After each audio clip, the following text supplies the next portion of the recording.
everyone, it's Cathy Zielske. Welcome back to my channel and the craft/dining room. I have hair in my face. There's like a hair. Yeah, there's a hair. Today's card features one of my favorite techniques, the Emboss Resist. But I've got a little twist today.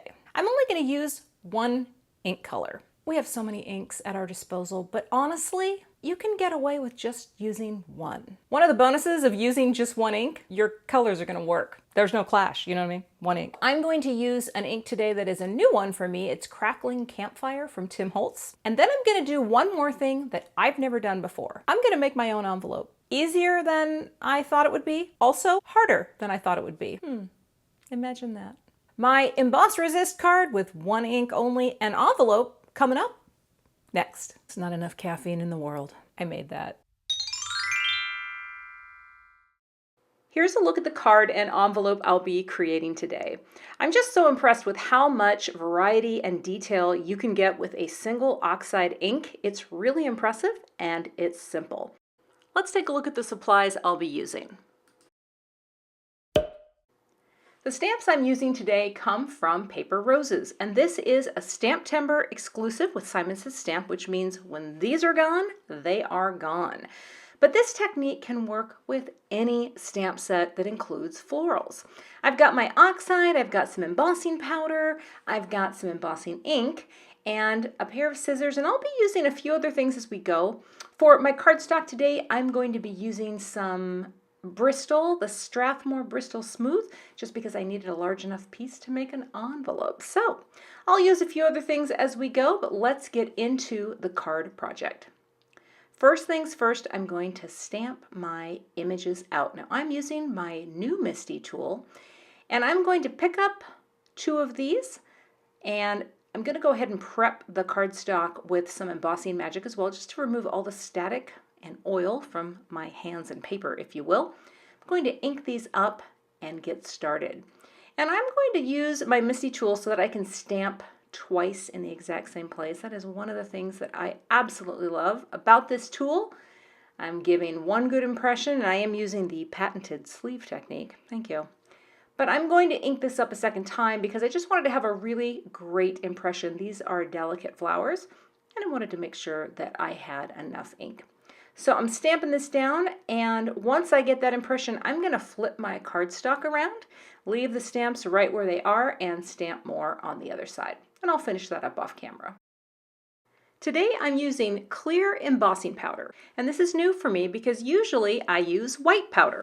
But I've been seeing more and more people do Emboss Resist using clear, so I ordered some of this powder and thought I'm going to give it a try and see how it works. So there's the first one. I'll sprinkle a little more on because, again, I've got that nice impression. I'll let my powder sit, get that all coated, tap it off, and I will repeat that for the other stamped images on the other side of this piece of paper. I'll get my heat tool nice and hot and melt that powder. It'll just disappear. It's almost impossible to see it, right? But trust me, it's there and it's working. It's almost like invisible ink. It disappears.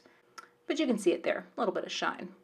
All right, now for the fun, magical ink application of one color. Crackling Campfire. We're just going to lay it down and ink blend right over the images. This is really like one of the most surefire ways of getting a great image for any project, right? You're just laying down your color, you're wiping off the excess ink that pools on the image, right? And then it resists the ink, so you see that lovely stamped image come through. And I'm going to go over each flower again in the center just to kind of darken it up a little, but it's kind of hard to go wrong with this. And that's why I love Emboss Resist, but also the single color of ink. It's a gorgeous color. And, you know, a lot of times if you're looking out in your garden, and I will tell you, these remind me so much of the poppies that grow on the side of my house in early June. They are all the same color, right? The bouquet doesn't have a lot of different colors going on, right? It's all one color, typically, if you have one, floral plant. So these reminded me of the poppies, and I thought that the Crackling Campfire was so perfect. But I'm just layering on the color, wiping off the excess, and there you go. We have some beautiful, blended, very, very simple flowers.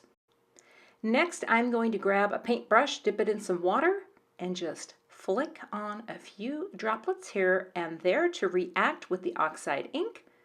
And then I'll grab my paper towel and just dab it up. And there you go. You get that lovely sort of irregular look. And you know, it's good. Messy, a little bit. Ah, I love it. Very, very simple. I'm going to let that dry.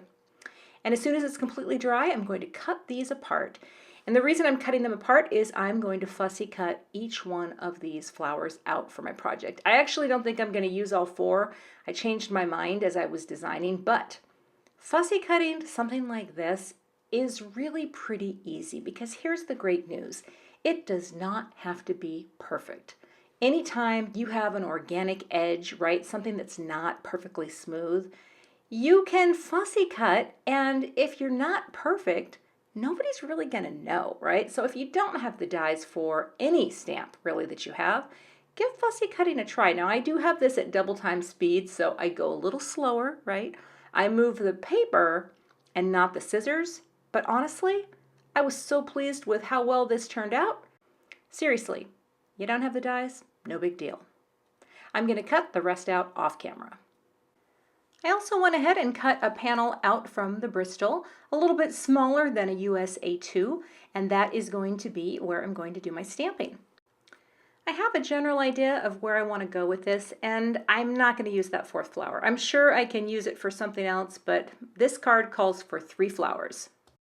So now it's time to stamp 3 stems, and I am going to grab another ink cube. This is Fresh Asparagus from Gina K, so I guess I do have 2 inks technically, but I didn't ink blend with 2, so I'm still in the truth category. All right, 1 stem is down, and I will just repeat cleaning off between each stamping, repositioning the stem, and stamping it down because I wanted them all to gather at a common point. I had tried a few things off camera where the stems weren't joined up, and it looked really weird and disjointed, and well, live and learn. So stem 2, and then I will repeat with the 3rd stem. And the nice thing is too, you can curve it, you know, it doesn't have to go down exactly as intended. So I curved it a little bit and then picked that up with the MISTI door, and again stamped down my 3rd stem so that my flowers all have a place to go. Easy peasy and breezy. All right, 3 stems ready to go. Next, I will place the greeting. I'm going to use the thank you greeting from this set. Pick it up with the MISTI door. I will prep the cardstock with the anti-static powder tool. And I'll grab my embossing ink again, ink up the stamp really well, and go ahead and stamp that down.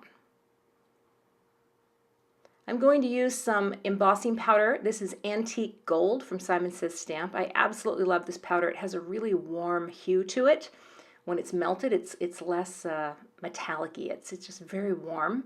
Sprinkling that on, and any excess powder I'm just going to brush away with a brush because I think that I had too many paw prints all over here, so some powder stuck where I didn't want it. And then I'll quickly melt that powder until it is smooth and golden and shiny. Very pretty.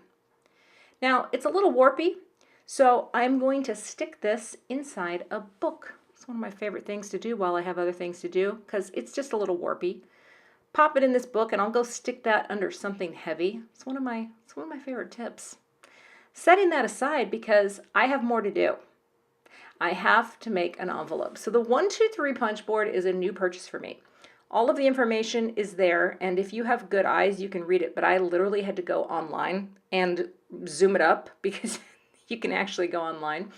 And I put a piece of tape down so that I would know, all right, if you're doing an A2, US A2 envelope, that's your tape mark. I seriously need new glasses. I have a prescription, and well, long story short, I can't see anything, but we're working on that. I'm using this tool for the first time, and it's actually pretty easy. Once you get your first score line done, you just flip your paper and punch, and you line it up in the groove on the board. I just found it a little hard to get that first score line going. I don't know if it's just me, and I'm not very coordinated, but I proceeded, and I was met with success. I think I'm going to get better as I go, because once you get the feel of it, it's pretty easy, right? And look at that. That looks great. 1, 2, 3, what's it called? Punch board. Okay. The other cool thing about the punch board, it has a really, really nice corner rounder. Like, this is one of the nicest corner rounders I've ever used. Like, it was so smooth and it worked so well and the corners looked fantastic. I might be using that not just for envelopes. All right. Now, I think I learned about this stuff from Jennifer McGuire. I learned about a lot of things from Jennifer McGuire, but it's a really affordable, repositionable material that you can use to mask. If you don't want to use your precious, expensive Post-it tape or your masking materials that are, you know, a little more expensive, that stuff's great. So I taped it all down onto another piece of just big 12 by 12 cardstock, and I'm stamping a stem in embossing ink, and then I'm stamping another one of the flowers from the set, and I'm having it bleed, which just means it goes over to the edge onto the masking material, because I want to have that illusion of the flowers, the flower, if you will, bleeding off the edge. I went ahead and heat set that off camera, and then I also die cut a label. This is also from the masking material because I thought it would be cool to mask off an area where I can write my address to my recipient. So I'll just smooth that down. I actually grabbed a bone folder here just to really make sure that is pressed down firmly to the paper so that when I start ink blending, it doesn't move. And now you will see. I'm using the same color, right? So I'll have this great matchy-matchy with the front of the envelope and the inside of the card. But what I think is cool about this is the whole front of the envelope is going to be in that Crackling Campfire color, and the card only has the flowers. So it's really kind of a cool coordinated look. But I'm just ink blending right over the top of this envelope, wiping off the excess off of the image, and then it's time to peel and reveal. But first I'm going to sprinkle on a little bit more water, dab that off because I thought that would be kind of nice too. Again, this is the first time I've tried this. I'm sure that I'll get better. I don't know how many of you out there watch Christina Warner's mail art. This was inspired by her to try this. In fact, I bought the punch board because of Christina, but she's amazing. I'm pretty basic, but this is a big day in my crafting history because I just did this. I'm pretty proud. So peeling off the masking tape to reveal the nice crisp edges of my envelope. And I don't know, looks pretty darn good. I thought that I had messed something up, but I just rubbed away with my finger right there at the top of the label. I thought, oh, did the paper get, no, it just, they're perfect, just like that. Now I'm going to put my stamps on before I add my glaze. And I think I learned this from watching Christina too, but I didn't want, and I apologize for ugly stamps. I really had nothing other than this, but I did want to have that extra ounce stamp on there. And now I'm just going to put on a little bit of Distress Glaze because that will help create a seal so that if water were to get on this envelope, it's not going to run and ruin it. But I'm not putting it over the stamps because the stamps do need to be canceled by the post office, and I'm buffing off the extra with a paper towel. I'm going to use Scor tape because that's a really strong tape to seal up the envelope. And just like that, I have finished my envelope. And I will also close it with Scor tape when I put the card in to mail it. I didn't quite get all the way to the edges, and I was kind of bummed about that, so I just grabbed the pad, just did the old direct-to-paper technique. I thought that looked a little bit better. But that is my matching envelope. Now, back to the card because the panel's all flat. So I am going to layer on my flowers, and I'm going to start with dot runner right to the card base. The second flower is going to be popped up with 1 layer of foam tape, and the third flower is going to be popped up with 2 layers of foam tape. So each one has its own dimension. I know, it's a lot of math to take in, but I'm very proud of that, right? Looks pretty cute. And now I'm going to cut off the excess. So just bring it to the paper trimmer, cut, and now I have a perfectly trimmed floral panel. And I'm going to pop this up on a gray fog card base from Simon Says Stamp with a little foam tape, and that is the finished card. I really love how the flowers extend to the edge of the white panel. I think it creates a very dynamic feel. This is definitely an asymmetrical design because the core weight here is shifted off to the left, But I love it with the matching envelope. I am so excited to send this thank you to a recipient, so maybe I should send this to Christina. I mean, she's the one that inspired me to try to make my very first matching envelope, so I believe that would be wholly appropriate.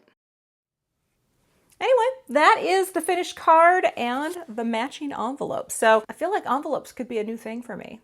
Maybe? I don't know. Anyway, I hope this inspires you to do some emboss resist with just one ink color. Keep it simple. That's what I always say, except when it comes to pretty much everything else in my life that isn't craft related. Anyway, I hope this inspires you to try some I need more coffee. Thanks so much for watching today. I would love to have you become a subscriber to my YouTube channel. And if you do subscribe, be sure to hit the gray bell below the video so that you don't miss the next time I post. Here are a couple other videos that you might be interested in watching. Thanks so much and have a great day.